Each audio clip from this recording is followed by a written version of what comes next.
Hello Libra, Sun, Moon, Rising, and Venus signs. Kamusta kayo? Sana po'y nasa mabuti kayong kalagayan. Welcome back po sa Star Tarot.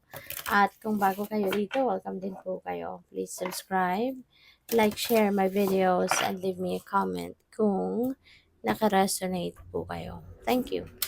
So, rebirth is assured. No? Napakaganda na to. Si rebirth kasi, ano to new beginning, transformation.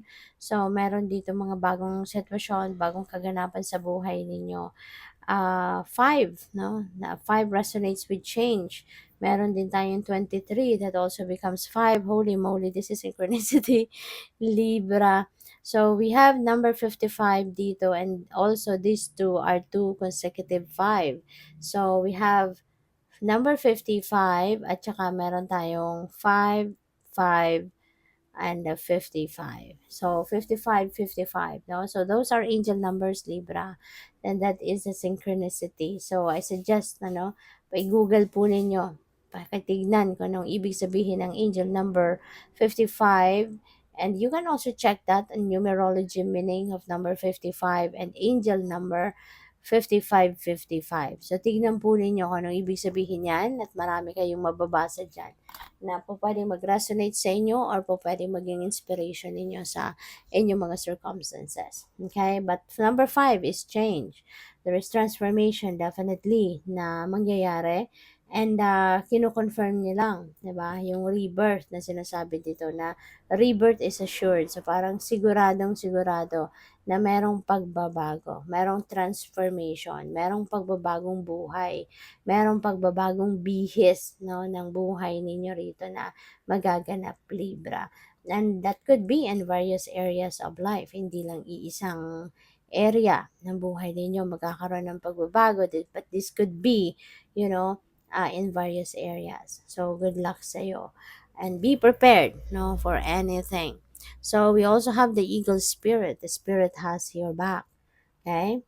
So, dito naman, maaaring hindi kayo nag-aalala, walang worries na nararamdaman kasi sigurado ka, alam mo, 'di ba, na the spirit has your back, God has your back. Parang may assurance dito sa iyo ang universe na akong bahala sa iyo, 'di ba? Huwag kang mag-alala, huwag kang matakot. Just go for it. 'Di ba? Kasi nandiyan diyan ang universe, no? Nasa tabi mo, nasa likod mo, patutulungan ka. So, we also have time to heal. Yan, Libra, panahon na para maghilom ng mga sugat sa puso ninyo. Maaring meron kayong pinagdaanan na medyo mahirap. It could be a very challenging situation, no, na-experience ninyo rito, Libra, in the past. And panahon na sa ngayon para kayo ay mag-heal na. Panahon na para kayo ay maghilom na, no, kung ano man itong mga nararanasan ninyo na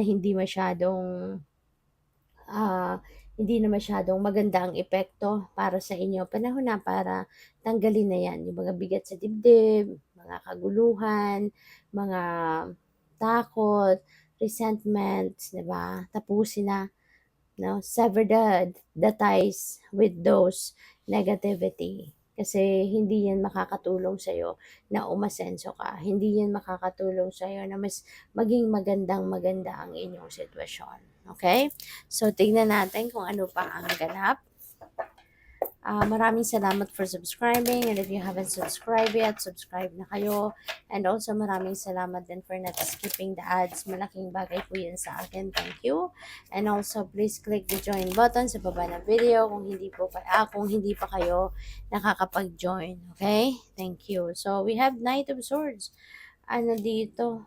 Merong this is change, si Knight of Swords. This also signifies that transformation in your life is coming. So definitely, meron talaga mga pagbabago na mangyayari sa buhay mo. Pero maaari din, no, na meron dito mga siguro tensyonadong sitwasyon para sa iba sa inyo. Maaring ito yung kailangan din ninyo na magpakatatag dito, tibayan ng inyong loob na maharap, 'di ba? Para maharap ninyo kung ano man ang tensyonadong sitwasyon na 'to. And maaari, Baka magkakaroon na dito ng pagkakaayos kayo, baka magkakaroon na dito ng reconciliation, maaaring mag-come up na kayo with a solution, 'di ba?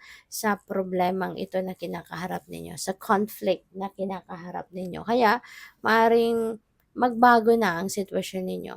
Yung hindi ninyo pagkakabati at pagkakaayos ng kung sino man dito, maaaring yan ay mabago na sa ngayon. Okay? So, we have the Five of Pentacles. Ayan. So, this is hardship, financial hardship na maaaring meron kayong mga financial struggles na nai-experience sa ngayon, but huwag kayong mag-alala. Rest assured, no, that the Spirit has your back.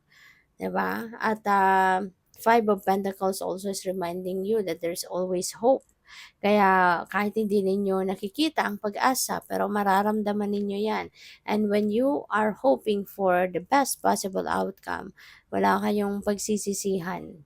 Kasi the universe will send you what you need. No? The universe knows kung anong kailangan mo, and sa oras na kailangan mo na to, yan ay ipapadala sa'yo. Okay? Kaya wag kang matakot, wag kang mag-alala, no? Na kung meron ka mang mga pagkukulang sa pera, rest assured, no, that financial breakthrough will come in whenever needed or whenever necessary. So we have the Nine of Pentacles. Look at this. The Nine of Pentacles is abundance, prosperity, financial freedom. This is financial comfort. So, see, breakthrough is coming in, Libra. Kaya, focus on positive. Okay?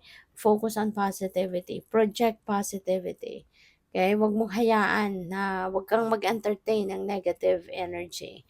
Kasi, or negative thoughts, feelings, and emotions. No. Set aside mo yan. Kasi hindi mo yan kailangan. Alright? So, ngayon, Nine of Pentacles is going to be, Nine of Pentacles is going to be here. Ang swerte sa pera, kasaganaan sa pera will be yours. Kaya, just have fun and enjoy the prosperity and abundance that you may experience. Okay? Magkakaroon ka dito ng stability. Magkakaroon ka dito ng ah, alam mo yun, yung parang kung ano man ang kailangan mo, you will be able to provide, no, for whatever you need, and forever or for whatever your loved ones needs, maaring may matutulungan mo din sila. Kasi nga, ano to hindi lang ito pipitsuging perang dadating sa'yo. This could be a big amount of money. And bunga yan ng pagsisikap mo. Kaya, deserve ninyo, no, na entitled kayo na i-enjoy ninyo yung pera ninyo yan. So, what else? We have the world. So, may accomplishment, may achievement talaga kayo. So, talagang yung perang dadating, no, this is, maaring reward ito sa inyo. 'Di ba? Maaring reward ito. So, maaring mabibigyan kayo ng bonus, or baka nanalo kayo sa kontrata, sa inyo may award ang project, mga ganyan. So, talagang ang sipag at tiyaga ninyo na ginawa para makuha ninyo yung opportunity na to. Eto na-rewardan na kayo rito. Kaya maaaring yung success na to sa inyo, this could be financial success. At magkakaroon talaga kayo dito ng financial reward. So, congrats sa iyo. Kasi you're on to the next. Maaring meron na nag-aantay sa inyo na panibagong project or panibagong pagkukuhanan din ninyo ng pera. This could be a new source of income, no, na dadating. Baka din, no, mabigyan kayo ng opportunity dito to travel, yung mga ganyan. So, this is going to be a time of success, Libra. Okay? Rest assured na kung ano man ang pinagtatrabahuan mo, pinagsisikapan mo, mabibigyan ka dito ng compensation, diba? You will be compensated for all the efforts that you did, no, sa trabahong ito. So, yun ang swerte. So, wag kayong mag-alala kung sa ngayon meron kayong mga pinagdadaanan na difficulty sa pera. Rest assured, no, that the universe is going to provide you with the money that you need, no? Katulad nito, 'di ba? May swerteng dadating. Kaya ano lang kayo, kapit lang, laban lang. Keep hopeful, okay? Hindi kayo papabayaan ng divine. So, your next message is 11:22, great shift. Ayan, so great shift. This is like a massive change. Diba? This is a massive transformation na mangyayari. You will be able to manifest goals ngayon. You are going to